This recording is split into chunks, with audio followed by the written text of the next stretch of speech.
Halo teman-teman semua, selamat datang di channel Tokunime.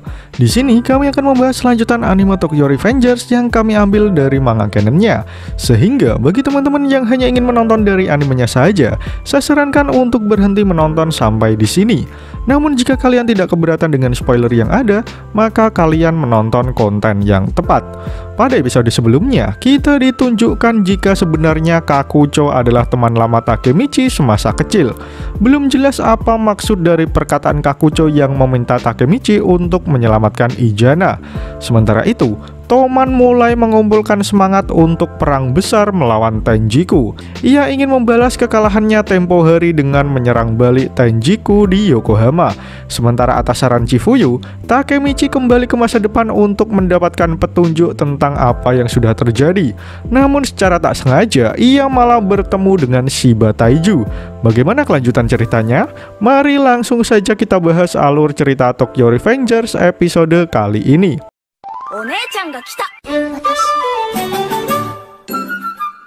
Panel pertama menunjukkan Takemichi yang mengenalkan Naoto kepada Taiju. Namun Taiju berkata jika perkenalannya nanti saja. Ia kemudian mengajak Takemichi dan Naoto pergi ke suatu tempat. Di sebuah restoran mewah, Taiju berkata jika sebenarnya ia tidak terlalu peduli tentang semua yang terjadi. Namun karena itu terkait dengan adiknya Hakkai, ia akan berbagi informasi dengan polisi.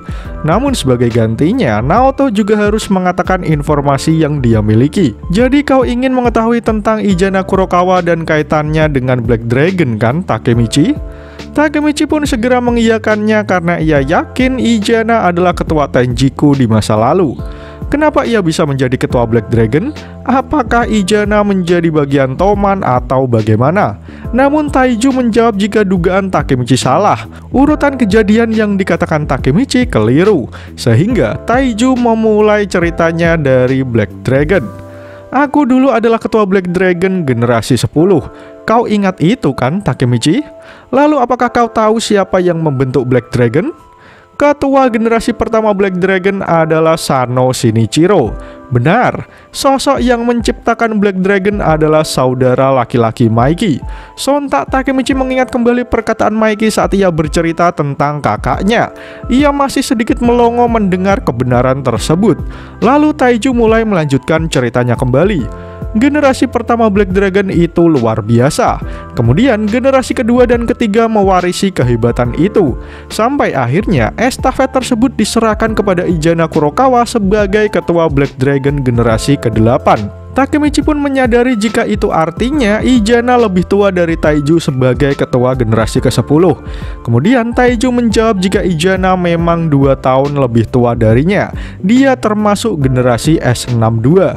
Dari sana Takemichi menyadari jika semua anggota Tenjiku saling terhubung. Taiju kemudian berkata, setelah Izana keluar dari Black Dragon, ia mendirikan Tenjiku, menghancurkan Toman, kemudian terjadilah insiden Kanto. Mendengar insiden Kanto, Takemichi teringat jika itu terjadi sekarang 12 tahun yang lalu. Takemichi bertanya siapa pemenang dari konflik tersebut. Namun Taiju tak ingin memberitahu siapa pemenangnya. Ia ingin mengakhiri perbincangannya dengan memberitahu bagaimana cara Tenjiku bisa bergabung dengan Toman. Maiki adalah ketua Toman, nomor 2-nya Kisaki, dan Izana sebagai orang ketiga. Itulah bagaimana kelompok gangster terburuk sepanjang masa terlahir. Takemichi masih tidak percaya jika lagi-lagi Kisaki berhasil masuk kembali ke Toman. Namun ia mengingat bukankah Kisaki telah mati di masa depan?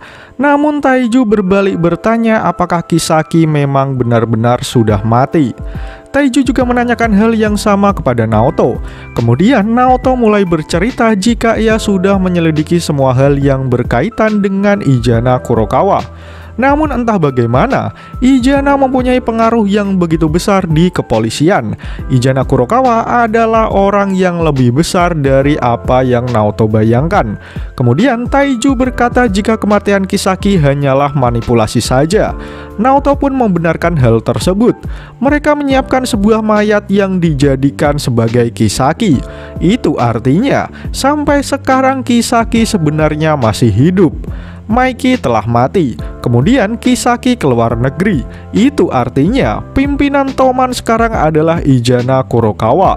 Takemichi yang memegang foto Izana masih tidak percaya kenapa dia orang yang menjadi pimpinan Toman. Namun Taiju berkata jika Mikey lebih mempercayai Izana daripada Draken. Mendengar hal itu, Takemichi makin penasaran siapa sebenarnya Izana Kurokawa. Tapi tiba-tiba seseorang masuk ke dalam restoran tersebut, lalu meneriaki Taiju yang melakukan perbincangan rahasia dengan Takemichi. Dia adalah Koko dan juga Inui. Mereka datang membawa banyak pasukan Toman. Kemudian Inui berkata jika ia diperintah Izana untuk menangkap mereka bertiga. Inui mengatakan karena kalian telah menyelidiki tentang Izana, maka kalian semua adalah musuhku. Taiju tertawa mendengar ucapan Inui. Kalian musuhku? Kau yang selalu lengket dengan Black Dragon dan dompetnya Black Dragon. Apakah Izana cocok dengan keinginan kalian, Inui? Dan apakah kau masih menjadi dompet Black Dragon, Kokonoi? Kalian hanyalah orang bodoh yang berdiri di hadapanku. Pergi dari sini, Takemichi. Kaburlah lewat pintu belakang. Situasinya memang tidak bagus sih. Lalu kau, Naoto, tolong beritahu kebenaran tentang kematian adikku Hakai. Aku tak percaya jika Mikey lah pelakunya. Aku tak tahu bagaimana dia bisa berada di tempat persembunyian Mikey. Tapi aku yakin Izana Kurokawa lah yang menjadi dalang di balik semua ini. Jadi tolong tuntaskanlah penyesalan Hakai. Taiju pun berteriak menyuruh Takemichi dan Naoto pergi meninggalkan restorannya. Namun sebelum pergi, Takemichi mengucapkan terima kasih kepada Taiju atas segalanya. Di sana, Taiju berkata jika ini adalah pelunasan hutang kepada Takemichi. Kemudian Naoto berteriak kepada Takemichi untuk segera pergi. Anak buah Koko dan Inui yang melihatnya mencoba untuk menghadang. Namun Taiju tidak mau tinggal diam dan langsung membantingnya. Sontak semua kroco-kroco itu menjadi pikir-pikir untuk melawan Taiju dalam mode seriusnya. Kemudian ia bersiap melawan semua anggota Toman seorang diri. Sementara Inui dan Koko yang melihatnya masih menyadari jika Taiju masih orang yang sama yang menjadi ketuanya dulu. Saat Takemichi berlari, ia teringat perkataan Taiju mengenai orang yang lengket dengan Black Dragon dan dompet Black Dragon. Ia berpikir Koko dan Inui seharusnya menjadi orang yang penting untuk mengetahui lebih banyak tentang Izana. Kemudian Takemichi menghentikan langkahnya dan memanggil Naoto. Ia berkata jika seharusnya ia kembali, karena Takemichi berpikir jika Inui dan Koko pasti tahu banyak tentang apa yang telah terjadi. Takemichi berkata jika ia ingin mengetahui lebih banyak mengenai insiden Kanto. Namun baru beberapa langkah Takemichi berlari, seseorang menodongkan pistol kepadanya. Takemichi yang merasa dipanggil menengok ke arah orang tersebut. Dan alangkah terkejutnya Takemichi, ternyata dia adalah Kisaki. Tak butuh waktu lama, Kisaki langsung menarik pelatuknya dan peluru melaju pesat ke arah Takemichi. Namun dari belakang, Naoto berlari menabrak Takemichi hingga akhirnya peluru tersebut mengenai dirinya. Naoto tertembak timah panas di hari itu. Di sudut gang yang sepi, Takemichi melihat semuanya dengan tatapan tak percaya. Dan chapter pun berakhir.